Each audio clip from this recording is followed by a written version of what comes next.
Hi, everyone. As evidenced by my third book, this is truly one of my favorite topics to discuss. So I am so excited to be here today with three illustrious panelists. And I'm going to jump right into these bios because I have to say they are very impressive. So, first, we have Dr. Bradley T. Klontz, who is a CFP and an expert in financial psychology, financial planning, and applied behavioral finance. He's an associate professor of practice at Creighton University Heider College of Business, a co-founder of the Financial Psychology Institute, and managing principal of Your Mental Wealth Advisors. Dr. Klontz has written Money Manna, co-authored and co-edited Facilitating Financial Health, Financial Therapy, Mind Over Money, Wired for Wealth, and The Financial Wisdom of Ebenezer Scrooge, which feels delightfully seasonal right now, I just have to point out. He has also been featured on ABC News 2020, Good Morning America, and in USA Today, The Wall Street Journal, New York Times, Washington Post, LA Times, Kiplinger, Money Magazine, NPR, and many other outlets. We also have Julian and Kirsten Saunders here with us today, who are the couple behind the award-winning blog and forthcoming book, Cashing Out. I also want to point out the blog is called Rich and Regular. Cashing Out is with Portfolio Books, an imprint of Penguin Random House. They are also producers of the video series Money on the Table, which is all about how to have money conversations. We're very excited for that today.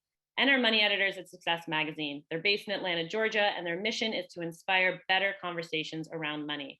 They have used frugal living, real estate, index fund investing, and their online business to build wealth and ultimately achieve financial independence.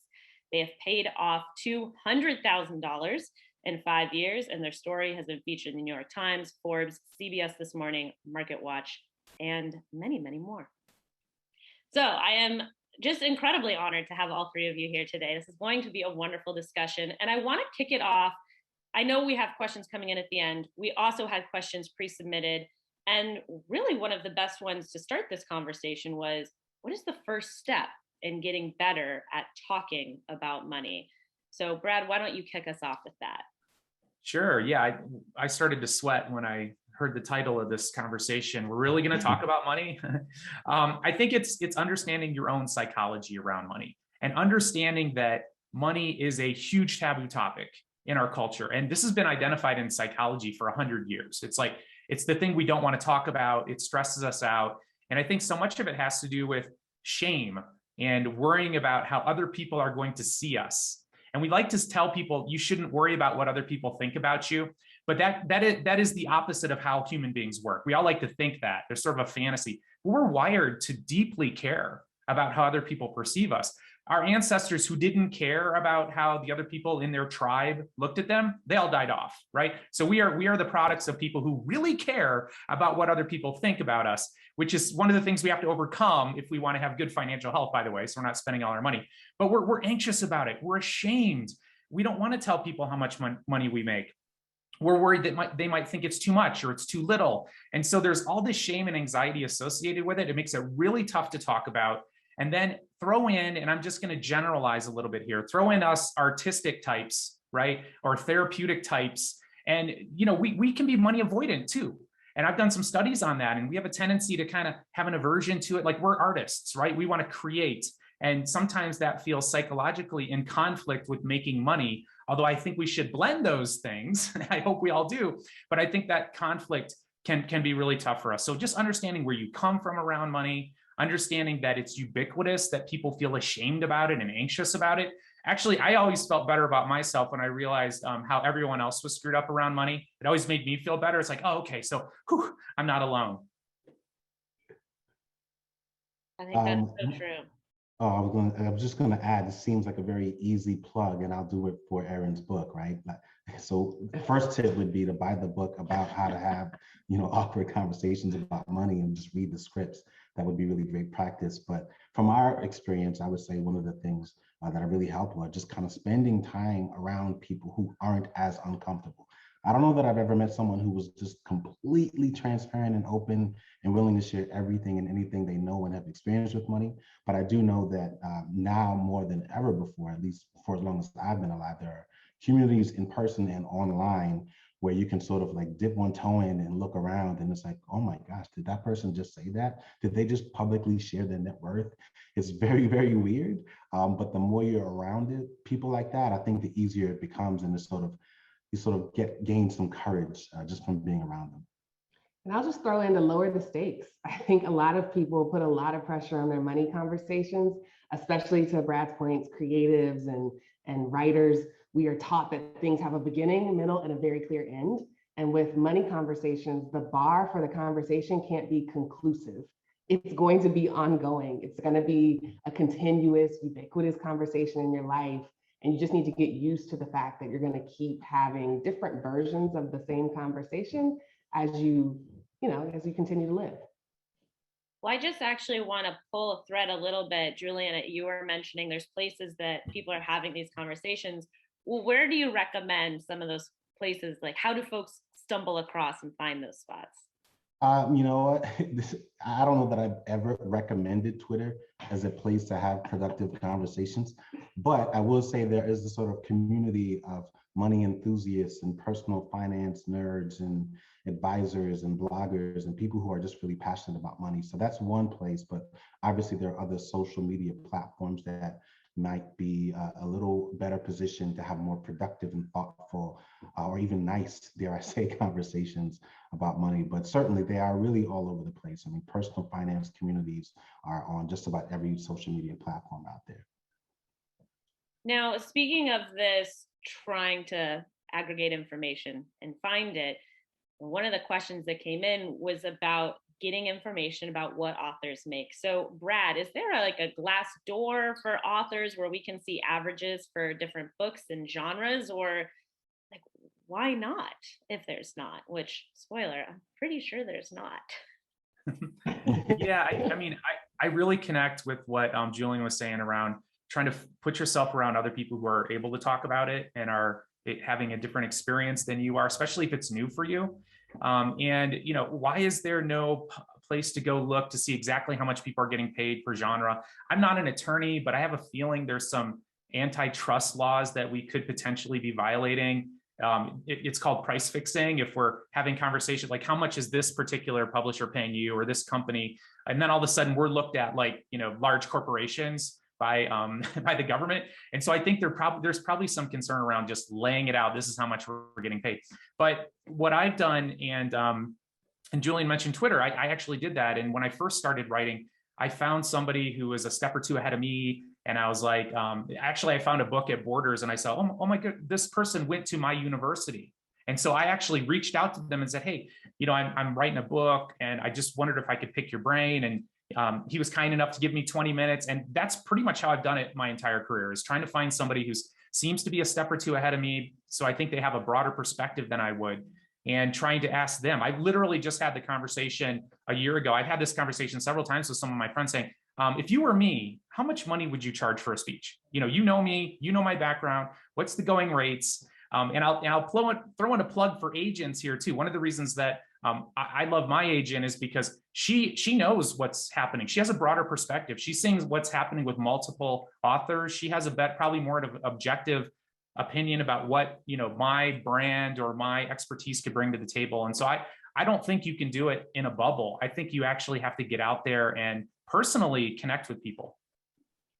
I agree. And I also will say, for anyone who's interested in looking up, I want to say maybe 2 years ago was a movement that happened on Twitter, shout out again to Twitter, called #PublishingPaidMe, which is where people went and did share information about the advances they had received. Now, for context, I feel like it was a lot of heavy hitters who were sharing, who maybe weren't risking as much by being public because they knew that they still were going to continue to get published and there wasn't going to be any retaliation for going public, / maybe they had such a big brand that it kind of skewed how much they were getting paid. But that is a way to go and explore a little bit. But more importantly, to Brad's point about initiating the conversation, Julian, I wanted to come over to you and say, since there isn't like an aggregated data source for us to go to, what are some ways you recommend initiating a conversation, be it about advances, speeches, rates on articles, anything else? Maybe you work a traditional job and you're trying to find out what somebody gets paid to see if you're getting paid fair. How do you recommend having that conversation? So I can share from our experience. You know, it really goes back to some of the things that we've really already spoken about, which is around community. And so I'm sure a lot of the people that are listening or watching this webinar have been to a financial conference. Or I'm sorry, a conference. I've been to several financial conferences or finance and media conferences.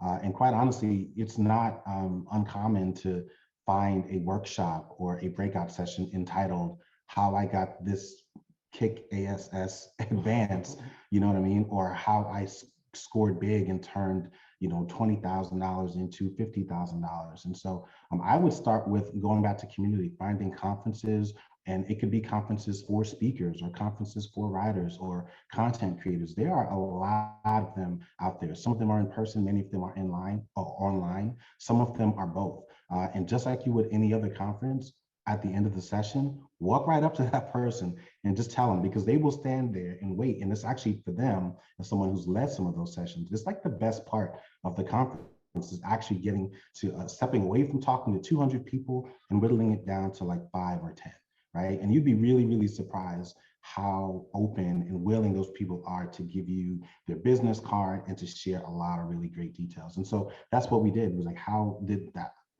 did you get that advance? How long was that process? Did you have an agent? And to Brad's point, if you're someone like me and you're just starting out, what is the sort of ballpark? And you'd be really surprised that I think, especially in the last couple of years, people are far more willing to just tell you exactly what they experienced.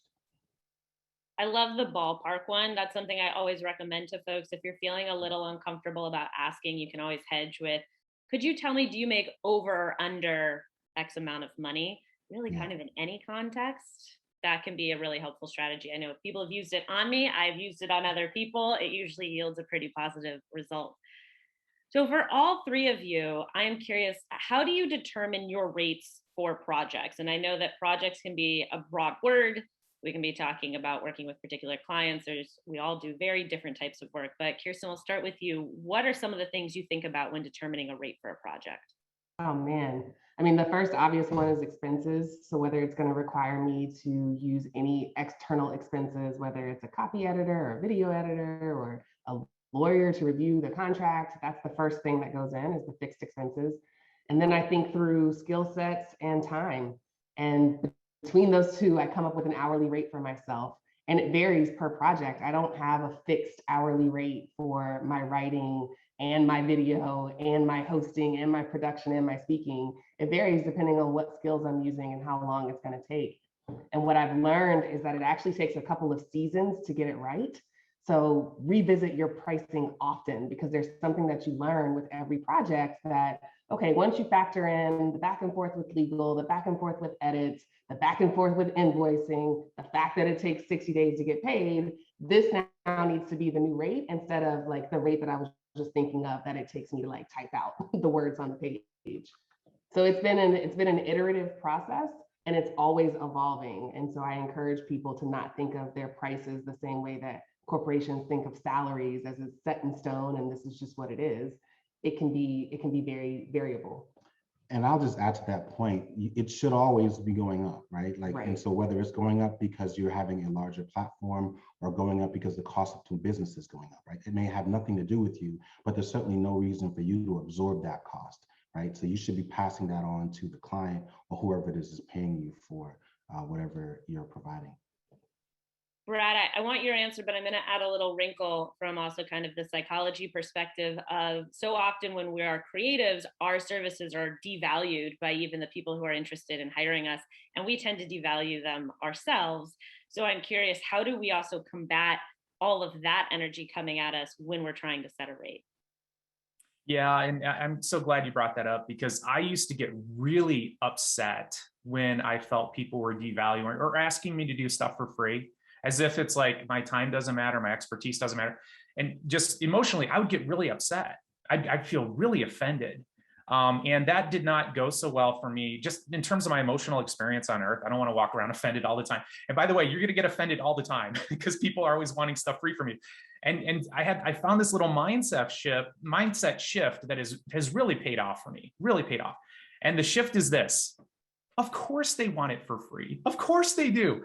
Everybody wants everything for free. And so I literally say that to myself in that tone in my brain when somebody's asking me for something for free. And I realize also that the reason I'm so upset and so offended is because I have compromised myself in the past. So I have let people take advantage of me. And it's almost like this, now we're talking deep psychology here, right? It's almost like this inner child in me that's wounded. And it's like, I want to protect it. So I feel like I need to get mad or upset or make the deal go away or just be really offended and not want to work with this person, that entire emotional experience. And I don't know if Julian and Kirsten, you can relate to any of this or Aaron, but that's sort of the emotional experience. And so I have found that shift. Of course they want it for free. Of course they do. To really sort of calm that part down in me so I can think rationally and really put a number on it in terms of what I'm going to feel good about it. And by the way, quite often I'll feel at the end of a project like, you know what, I should have raised my rates, you know? And I think that's where it's an ongoing discussion. It's an ongoing thought process. And to Julian's point, you know, we should be raising our rates ideally every year. So it's a constant, to be honest, a bit of a source of stress for me constantly. Like, okay, so now what should I be charging in this new circumstance? I don't think you can see it, but all of us nodded our heads emphatically about the feeling of like undercharging at different points. Yeah. So, and all of us write and talk about money professionally. Like, I just also want to reiterate that to everybody tuning in, is that it never necessarily makes it a whole lot easier. It's just, there's almost like we can hedge about, oh, well, I do this for a living. So like, because of that, I'm going to say this. Like, it's almost like a funny way to hedge, even though it still can feel really awkward and uncomfortable. And Kirsten, I have a question for you about what are some ways that we can ask for a higher rate? Now, this could be like per word with a client or perhaps a publisher, but any client who has had those rates set in stone for years and like notoriously underpays, what can we do to kind of push back and try to get a better rate? Yeah, I think the first part is the internal work that Brad was just talking about. You have to remove your identity from their response. Their response, if they haven't changed it for years, has nothing to do with you or your work or your value. That's their stuff. I almost cursed. But at the same time, I recognize how devastating that can be and how tough that can be because we go through it ourselves. There's actually this comic that I saw on Twitter a couple of days ago that was like, just ask for more. The worst that can say is no. And then the other person's like, yeah, but that would be devastating. Like, I don't want to hear a no. But in terms of like the actual conversation itself, there's a couple of tools that you can use, but the one that I like to use most is called relational accounting, which is basically making them understand why it's good for you to be asking for more.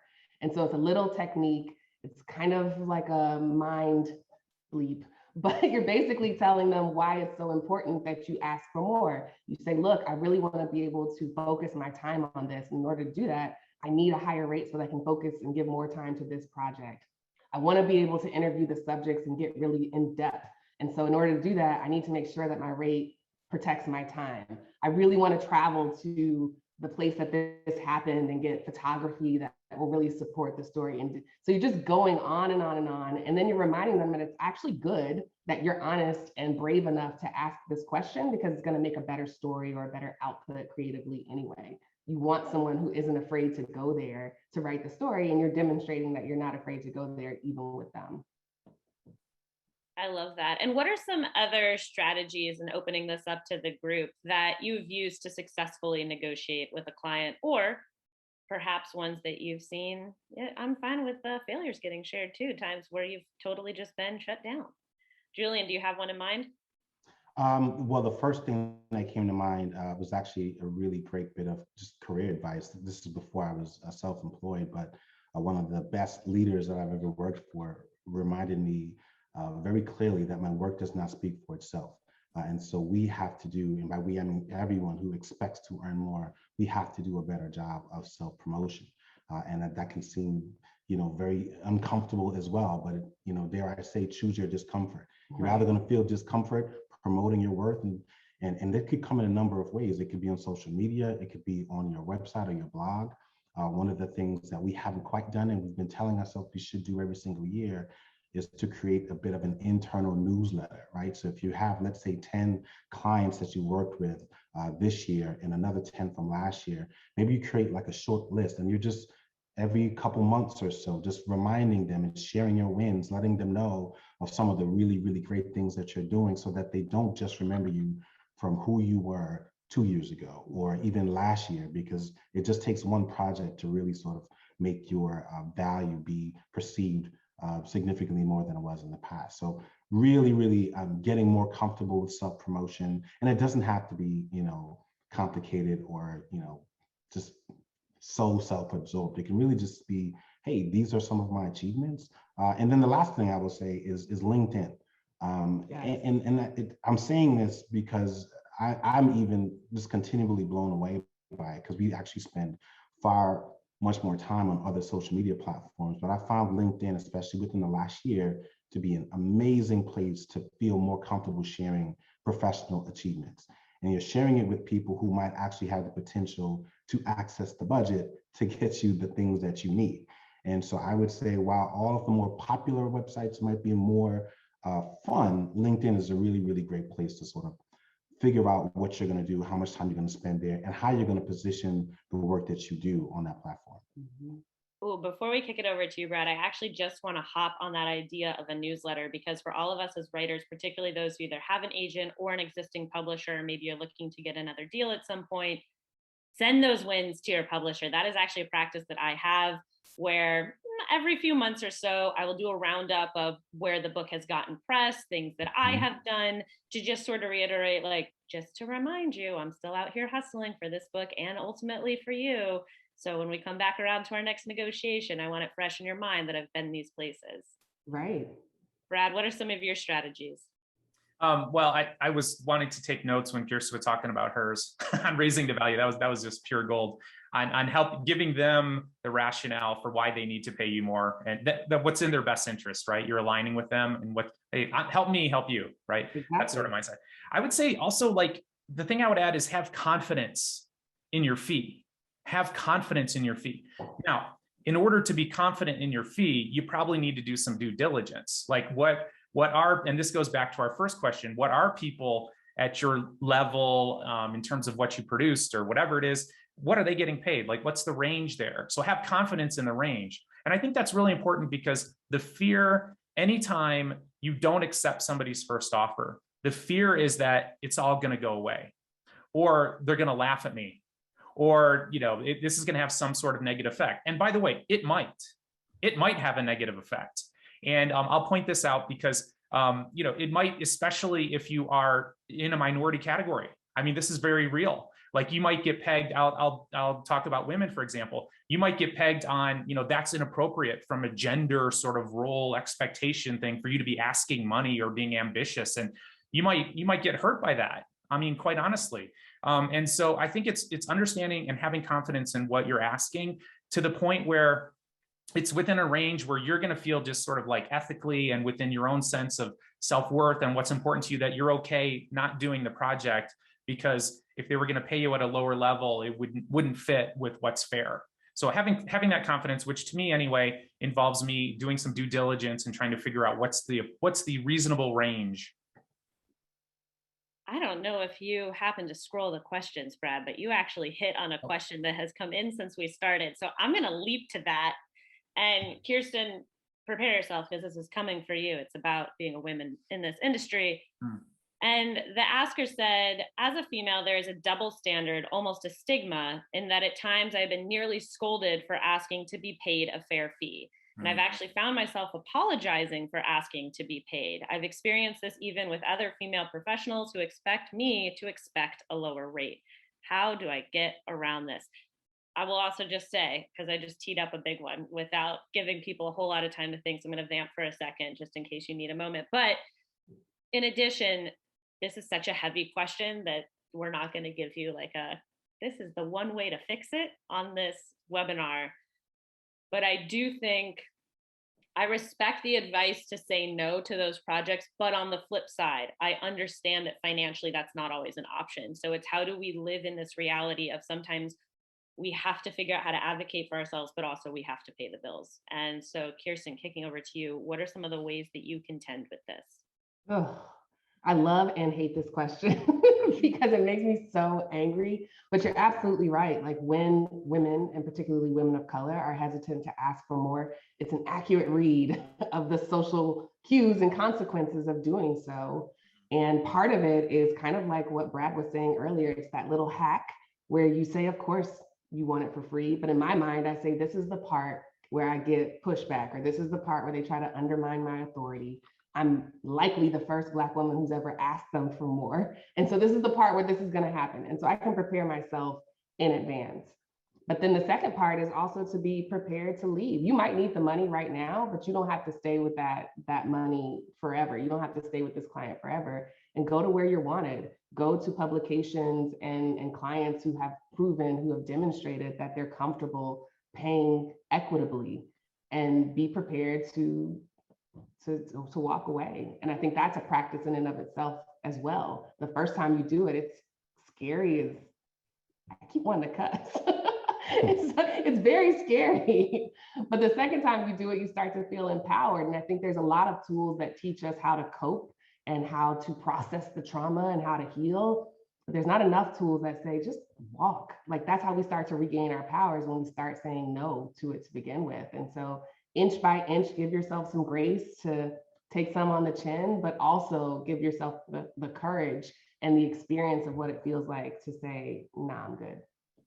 I do feel that this ties back to the previous questions about how to initiate the money conversations, and also where are the safe spaces to be having these conversations. Because I have a story that I tell all the time about getting underpaid, where it was if every factor had been controlled for. Swimman and I were both traveling from New York City, flying to Seattle to speak on the same panel. We had the same number of years of experience. We were approximately the same age. We just like everything was controlled for. And after like 2 glasses of wine at a dinner, I felt confident to ask her, oh, so what are you charging for this event? She was charging $7,000 more than I was. And that was just a mind-blowing lesson for me. And the fact that if I don't have this information, the amount that I charged, I thought was totally reasonable. I even felt a little guilty asking for the amount that I had asked for. I also was working a full-time job at the time, so I don't know, this was like extra money. I think sometimes we don't respect our creativity or our side hustles at the time. So I do think that having these conversations, particularly with women, but also with men, you need to make sure that you are asking all sorts of different people to control for potential wage gaps. But it is incredibly important to know what other people are getting paid and who their clients are that are paying them, so that maybe you can work for those clients as well. And to be prepared for the range of emotion that comes afterwards. Because first, we just had this moment this weekend at a conference. I literally just grabbed my calculator to try to figure out what the multiple was. And yeah. We were talking to another content creator, and they were sharing that they just did a video for a client, and the amount of money that they got paid for that video was astronomical. Now, we do long form content, and it's sponsored content, 30 minutes of content, hours of film, and we charge an amount, and they were charging a multiple that was like 50 times that. It was crazy.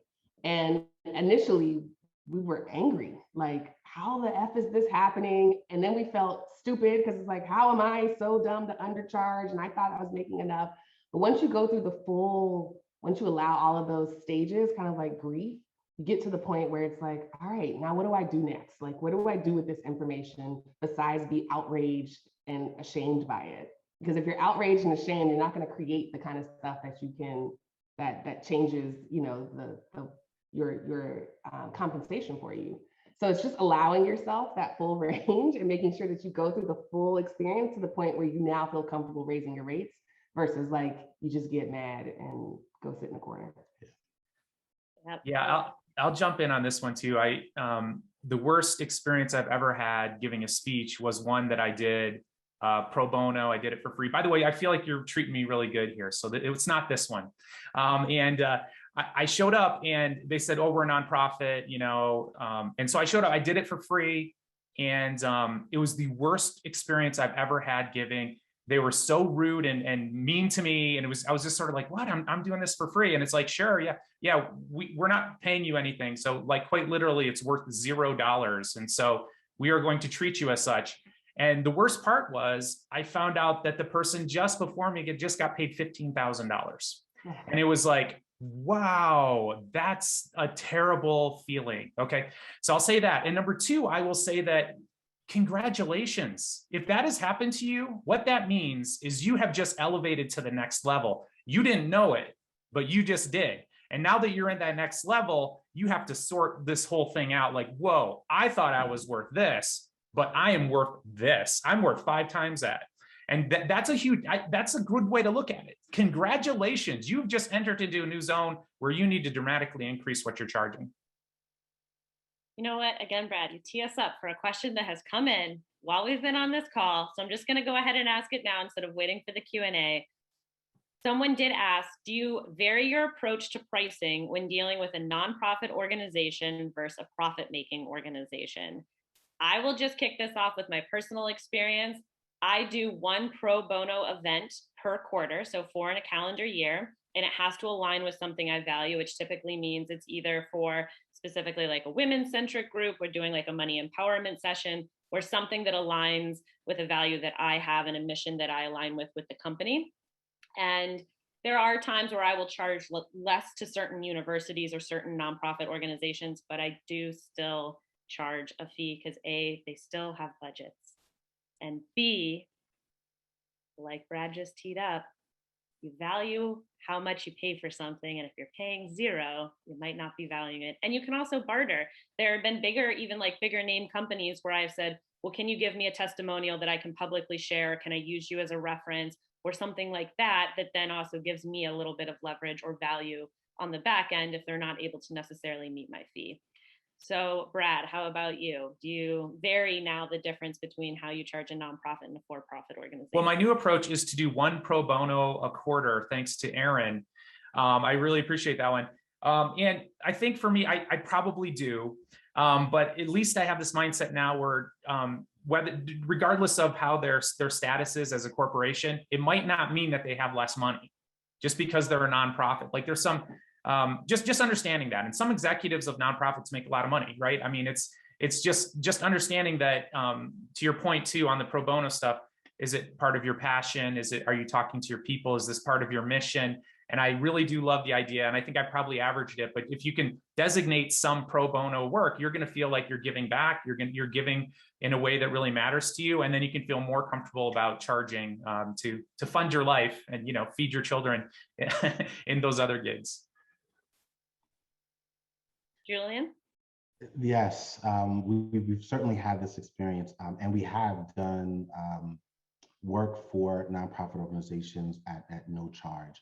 But I'll add a couple of things. Sometimes there's still value in doing it, right? So if you just need to practice, for example, like that's something that can be really useful. If you had an idea for a talk or, just an idea or a framework or something that you want to present to a set of people, sometimes those opportunities present a chance for you to do that and maybe refine your message. One of the other things that we've done, particularly as we start thinking about ways to grow your business, and I think as writers, it's relatively common to pivot from writing into speaking about what you write or what you write about. Sometimes there's great value in getting really high-end photography that might be done as a result of that event, or to see your name or image in association with that big name, because if you are in the practice of promoting yourself, it does help to send a signal that, hey, I'm really elevating here. Last year I was speaking at a speakeasy, and this year I'm on a big platform with this well-known personality or this well-known writer. And so there are other things that you can ask for and build into it. So it could be, yes, can you guarantee that I will get access and the rights to all of the photography? It could be, can I get a high-end video asset that you might be able to use for a speaker's reel or any other things. There might be free access to a conference or something like that. There are other ways, I think, that you can get something in return, in addition to just the dreaded exposure. The exposure bit, that's always Yeah, exposing me as what? Yeah. Right. Right. So we had a question that came in ahead of time that was asking us to walk through a conversation with a potential agent. So say like this agent calls you, they're interested in you, they want to sign you, and what that conversation looks like. But I want to open this up to make it a bit more broad. What kind of questions, what kind of maybe awkward conversations do you have with anybody you're potentially going to work with, be it an agent, an editor, a client, someone you might be hiring to work with, whether it's an assistant or somebody to do editing for, whatever it is? What are some of the questions that are important to be asking? Kirsten, let's start with you.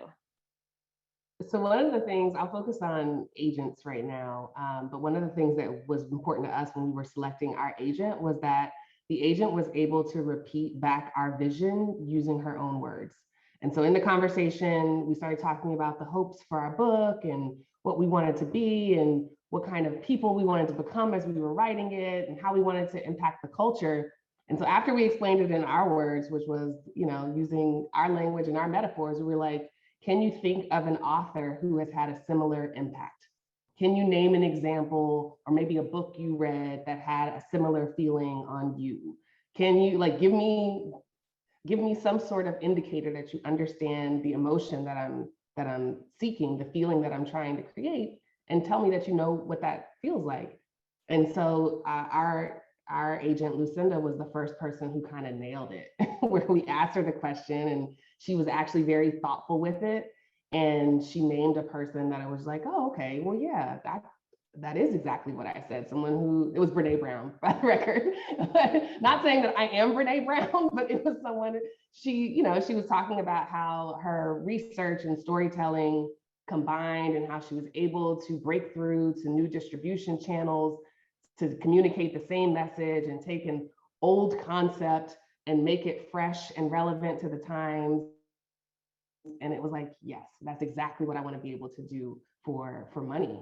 And so that was it for us. A lot of people couldn't do that. We'd ask them the question, like, who do you think we could be? And they'd be like, I don't know, Will Smith or something. And this was before Will Smith wrote that book. Like, it would just be something completely irrelevant. And it was just like, I don't think you get it.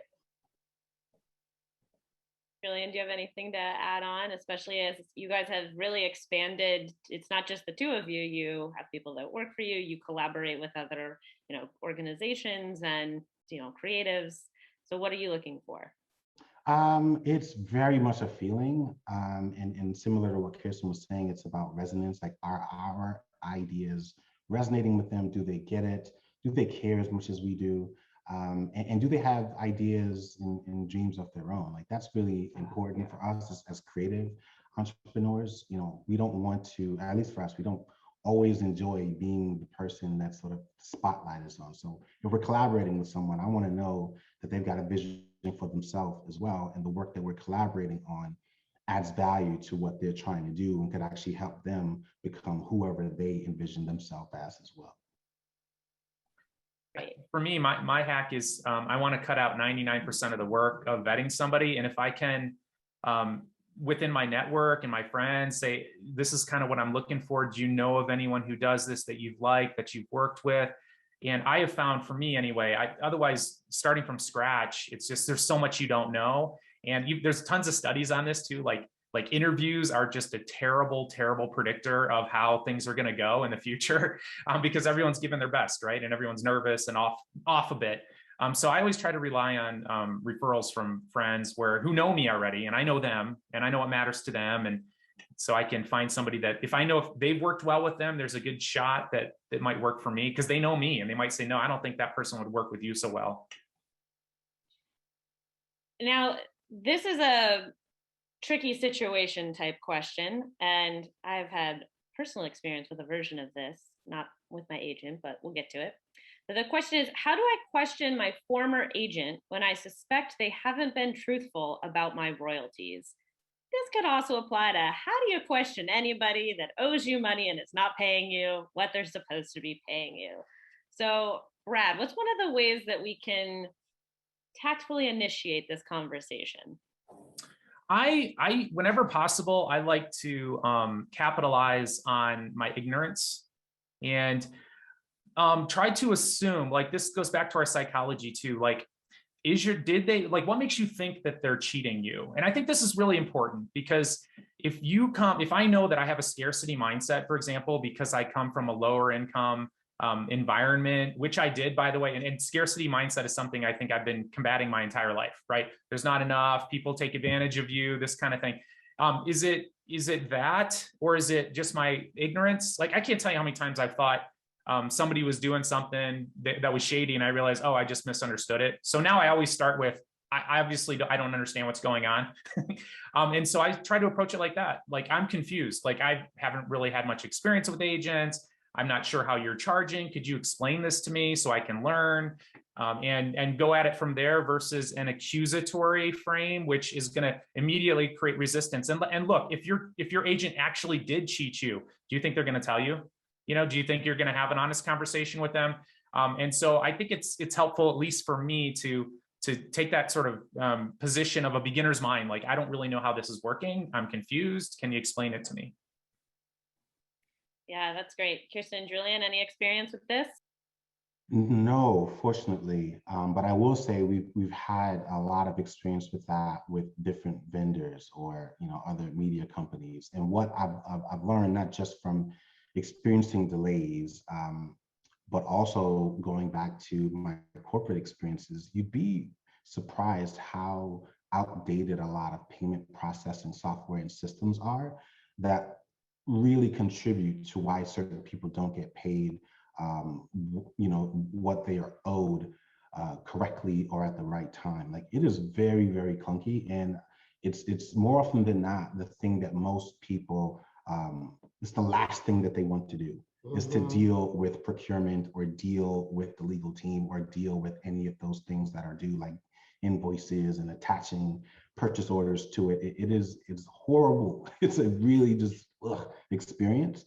So I would just say, going back to Brad's point, there may be other things involved, right? Whether it's your mindset or it's really just like the actual systems, like being really, really broken, that one doesn't talk to another, that contributes to why certain people, why we have so many sort of errors sometimes. Now, that's not to excuse people who are just cheats, but there are other things that kind of contribute to it as well. So you don't always have to internalize it or feel as if someone is, aiming at you or trying to take advantage of you.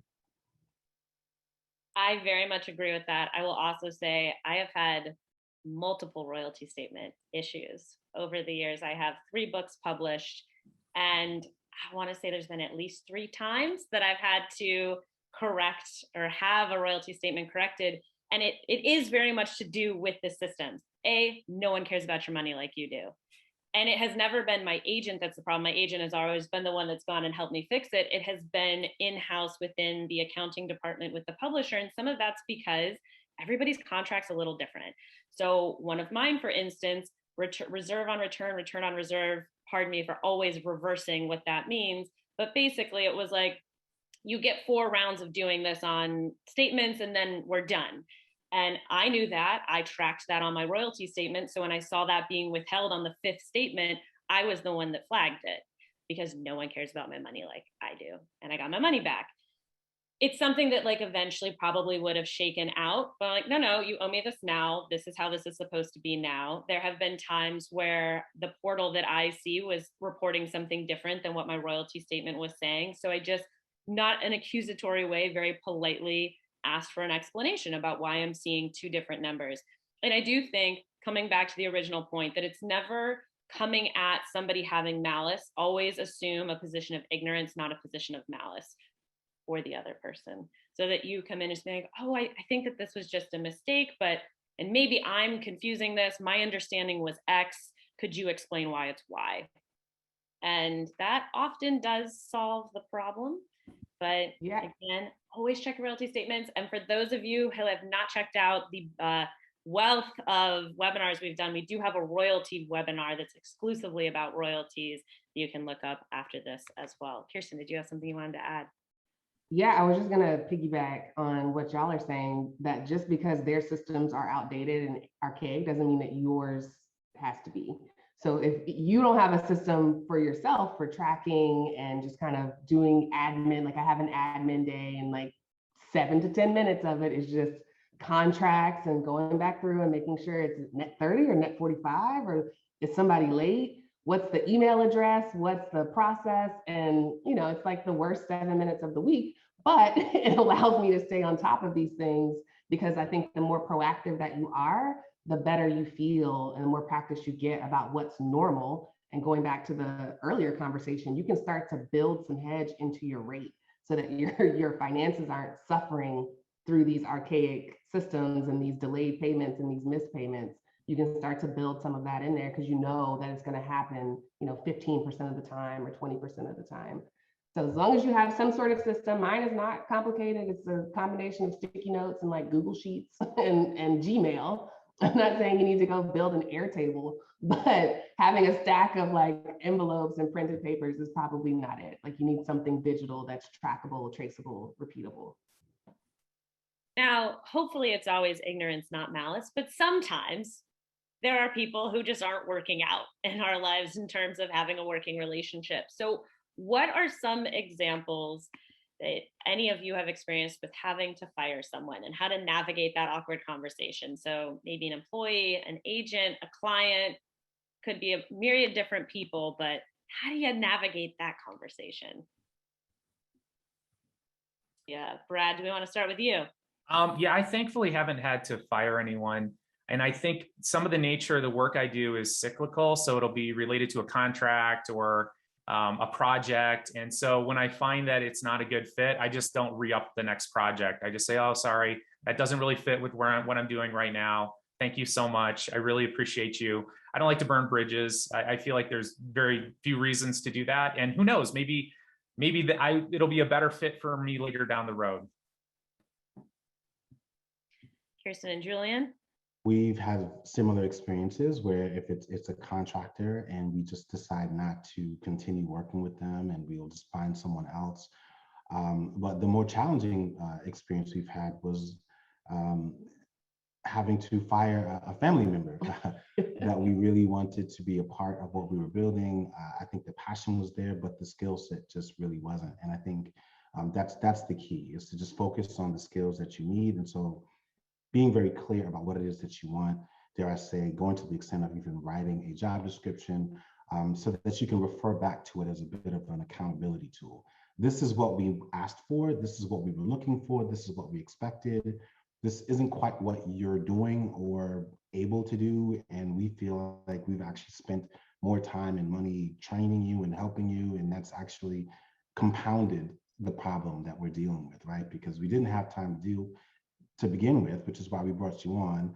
And so it was a bit of a lose-lose. But at the end of the day, she's family. We still love her. Hope she's not watching this. But yeah, I think it's just kind of focusing on the skills and the core requirements, so that, and using that as an accountability tool and being upfront about that in the early stages, because that's pretty indisputable. And giving yourself a promotion. Like, it's so often that we think of ourselves as just being creatives, but once you get into the role of hiring people, you're a leader in the business, and that requires a different set of personal development and skill development beyond your craft. And I actually, my career started in HR. Like, I was a HR manager for a Target store fresh out of college. And so I learned to hire, fire, train, and retain people very early in my career. And the hardest thing I've ever had to do in my career was let somebody go. It's a terrible feeling to tell somebody, like, you know, that money you needed, not going to happen anymore. And so I have become very meticulous.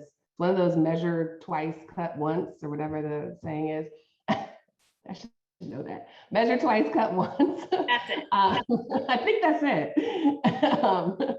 It's one of those things that, like, once you've had to do it one time, you start to do some internal assessment, like, what did I miss? Like, what was missing? I'm not saying build like the most ridiculous hiring process that consists of personality exams and 8 rounds of interviews, but you do start to get very honest about what you need. And so if you don't need someone who is super organized and can answer email, because you actually do that in your sleep anyway, then get the person that you need, the person who's going to sit on hold and talk to procurement to chase an invoice. Like, just be clear that that's what you need. And you may end up hiring somebody completely different than what you thought you wanted. Like, so many of us hire like people we think we're going to that are like us. And if we're both the same, then one of us is unnecessary. Like I need you to have a totally different skill set to add value to what we're doing. That is such a great point. And I do think particularly when we think about agents, it is hard to be objective with your work. And it is also hard sometimes to negotiate, therefore, on that, which I know not everyone has an agent, but I do see a lot of value with literary agents in that they can be honest with you. They can also be the bad guy when you need them to be the bad guy, as opposed to you having to be both the talent and the bad guy, because that's a real bummer. Like I didn't want to have to be the one that hounded my publisher about royalties. I sent in my agent to go do that so we could still have like a super nice, amicable relationship because I wasn't getting all about my monies. So speaking of publishers, a common question we get, and I want to also say in that back catalog of webinars, we have a whole webinar about marketing and promoting your book. So please check that out. But in addition, we did get a few versions of the question about how do I get the publisher to promote me as an author? And there are so many ways to look at this, but especially across genres, this varies, but particularly for first-time authors, it can be very hard to get much support. You know, Kirsten and Julian, your first book is coming out soon. Brad, you have written and co-authored many books. So what are some of your experiences about how to have that conversation with your publisher about like, please, please, please help me out here. I can't do all of this lifting myself. Brad, let's start with you. Okay, so I'm coming out with my 7th book, so that's the amount of experience I've had. I'm not sure it's a lot or a little or whatever, but I've talked to, as I alluded to, I've talked to many, many authors along the way. Like, okay, so how did you promote it? How did you do? What was your royalty deal? I've best-selling authors. I've yet to meet an author personally who is really happy with how their publisher promoted their book. I've just yet to meet one. And what I see is people saying, oh, I wish they would have done it more. And so my mindset is that the publisher is going to do nothing. So the publisher is going to basically, are there any publishers on this call? They're going to take a big handful of spaghetti. It's all their books they're putting out this month. They're going to throw it against the wall. And then they're going to look and they're going to be like, oh, that one's stuck. And they're going to throw their money after that one, which is probably a wise business move, right? And so for me, what I realized was, and I did this with my first book, which really set me up for the rest of my career, to be honest. I thought the publisher is going to do nothing. So that was my mindset. So automatically, I'm never going to get mad at my publisher because I'm expecting them to do nothing, right? So if they do one thing, I love them, right? And I want to feel happy about them. This is literally what I did for 6 months. I spent 3 hours a day and I looked for me, it was a finance book. So I looked at business reporters and I think I went all the way down to the top 400 newspapers and magazines. And I wrote individual pitches to individual reporters that had written articles that were somewhat related. I literally did that much research. 3 hours a day for 6 months. I sent individualized emails. And what I realized with one of my more recent books, which was through Random House, and it was a great advance. It was incredible. I got more press than even the PR team I hired on my own because I was the author and I was pitching these people directly. Because even if you have a PR firm, even if they're great, they're pitching multiple projects, multiple things. So this was coming directly from me. And so the way that I look at it is like the promotion's on me. And if the publisher does anything, oh, what a blessing. Yeah, our book isn't. That was helpful for me.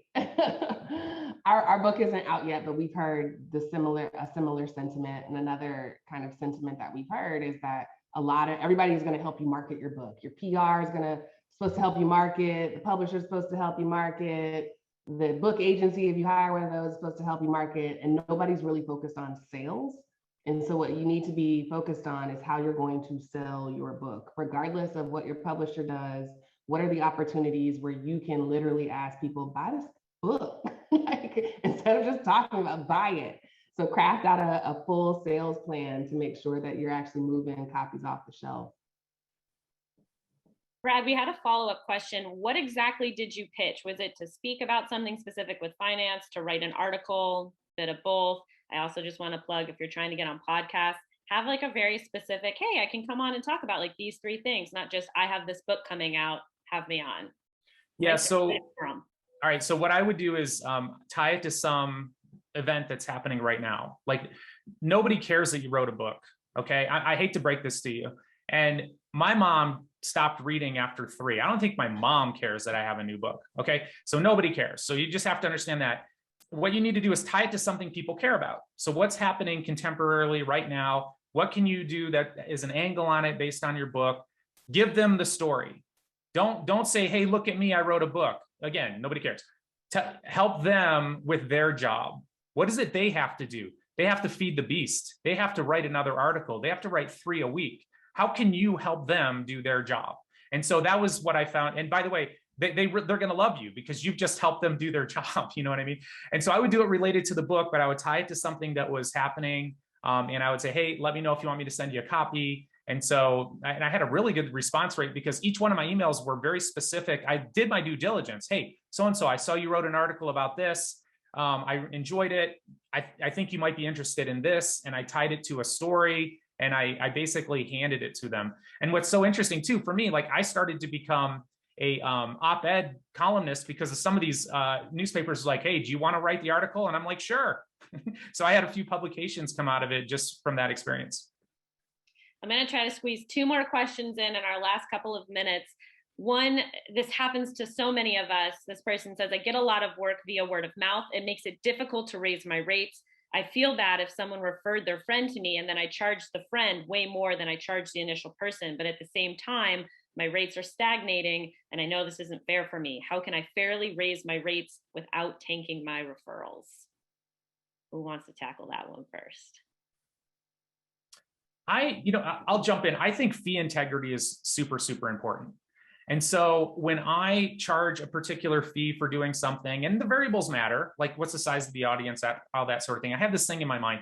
I feel very protective of other people that I've charged. And so for me, I feel like it's in that particular situation, I would go back to my friend and be like, hey, look, I'd be happy to work with your friend, but just so you know, I've raised my rates and these are my rates. So before I start doing that, I wanted you to know in case you talk to them, what do you think? And because I want to have integrity around it. And I don't want to find out that this company is paying me 15 grand to give a speech, but I did one to a similar company for 5 grand. For me personally, I don't like how that might feel if that came to light.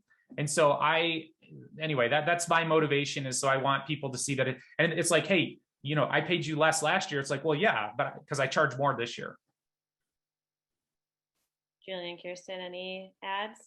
Actually going to, excuse me, echo the sentiment that our editor has shared with us, which is really just step into your authority. So oftentimes, what we're sort of bracing for really doesn't exist. Yeah. That's just us, right? People understand. If anything, they're like, oh, I totally get it. I totally understand that you're unable to do this or that you have actually raised your rates, because if they sought your services, this because they see value there anyway. And so I would say a lot of that is likely internal work and to just be clear that while there may be some people who are particularly sensitive to it, in our experience, most people actually totally understand if they can't afford it. And if anything, they just need you to give them some information so that they can go help and get the budget to make up for the gap. Yeah, I was going to say the same thing. I was like, go back and ask yourself why you think raising your rates would tank your referrals. Yeah. Likely the quality of your work will improve and it may actually have the opposite effect. So there's probably like some journaling. I don't know what you're into, but like I journal. Like probably some self-evaluation to just figure out like why you're associating those two. And this is a heavier one to end on. I know we have like literally seconds left. Brad, I'm going to throw it to you. This writer works as a literary writer, feels that, it's a very low paying genre by comparison to others, says, I'd be ecstatic to get a $10,000 advance. Any suggestions psychologically or practically for someone who works in inherently or almost in all cases low paying genre? Well, I'll just focus on the advance thing. And what I noticed when I first got sort of thrust into a much broader world for me, it was pretty scary, to be honest. I had a bunch of people calling me saying, hey, would you do a book because of a good press piece? And I know for a fact that my agent got me 10 or 20 times more money on the advance that I would have got myself, because I didn't understand the game. I didn't understand the players. I was almost like I was in a different country. And I probably would have settled for a fraction of what I ended up getting. And so that would be my best advice is look, I think that's where the value of an agent can come in. Kirsten, Julian? I would agree with that. And I would also say, because I was trying to figure out where I would mention this earlier, but don't underestimate the value in great design and how that helps to elevate the way that you're received. And so oftentimes writers are just focused on the words on the page, but they're not really thinking about how the book itself or how the personal brand is perceived by the media or by a publisher or even by agents. And so Canva, if you're not familiar with that tool, it's a free tool. It's an excellent tool that if you have even decent photography, you go into Canva with just decent photography and the output in terms of graphic design for whether it's book covers or social media graphics or any of those things can really help elevate your perception from here to here. This has been so wonderful. Thank you so much to all three of you. And I know we've gone slightly over time. We'll send a follow-up email with links on how you can access all of these wonderful people and their wealth of information.